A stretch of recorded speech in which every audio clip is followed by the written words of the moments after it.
ओम शांति मित्रों, कैसे हो? आज तो बहुत प्रेरणादायक कहानी हम सुनेंगे। मिट्टी का प्रभाव। जिस भूमि में जैसे कर्म किए जाते हैं, वैसे ही संस्कार वह भूमि भी प्राप्त कर लेती है। इसीलिए गृहस्थ को अपना घर सदैव पवित्र रखना चाहिए। मार्कंडेय पुराण में एक कथा आती है। राम लक्ष्मण सीता जब वन में प्रवास कर रहे थे, मार्ग में एक स्थान पर लक्ष्मण का मन कुभाव से भर गया, मति भ्रष्ट हो गई। वे सोचने लगे, कैकेयी ने तो वनवास राम को दिया है, मुझे नहीं। मैं राम की सेवा के लिए क्यों कष्ट उठाऊं? राम जी ने लक्ष्मण से कहा, लक्ष्मण, इस स्थल की मिट्टी अच्छी दिखती है, थोड़ी बांध लो। लक्ष्मण ने एक पोटली बना ली। मार्ग में जब तक लक्ष्मण उस पोटली को लेकर चलते थे, तब तक उसके मन में कुप्रभाव ही बना रहता था।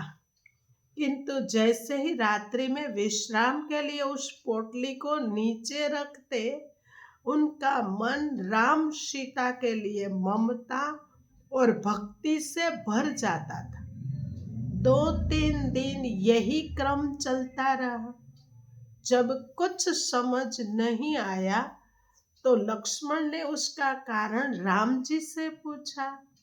श्री राम ने कारण बताते हुए कहा, भाई, तुम्हारे मन के इस परिवर्तन के लिए दोष तुम्हारा नहीं, बल्कि उस मिट्टी का प्रभाव है।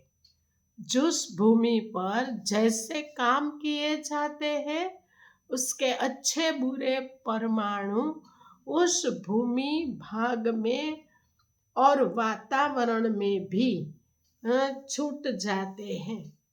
जिस स्थान की मिट्टी इस पोटली में है, वहां पर सुंद और उपसुंद नामक 2 राक्षसों का निवास था।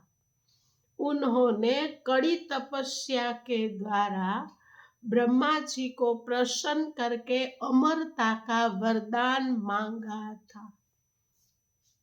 ब्रह्मा जी ने उसकी मांग तो पूरी की, किंतु कुछ नियंत्रण के साथ।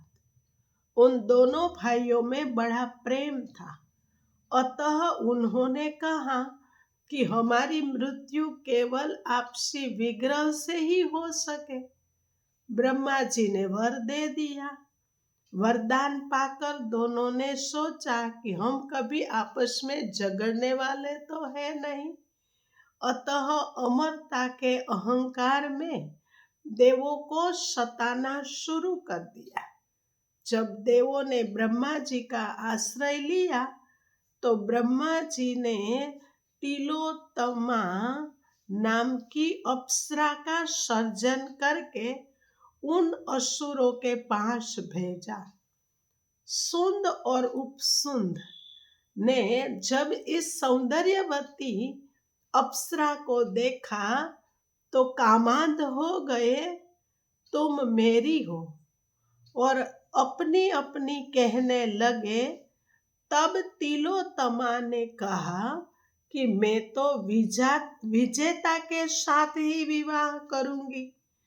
तब दोनों भाइयों ने विजेता बनने के लिए ऐसा घोर युद्ध किया कि दोनों आपस में लड़ के मर गए। वे दोनों असुर जिस स्थान पर झगड़ते हुए मरे थे, उसी स्थान की यह मिट्टी है। अतः इस मिट्टी में भी द्वेष, तिरस्कार और वैर का सिंचन हो गया था। अच्छा, ओम शांति। अगर कहानी अच्छी लगे तो मित्रों कमेंट करना, शेयर करना, चैनल को सब्सक्राइब करना और लाइक करना। ओके, थैंक यू मित्रों।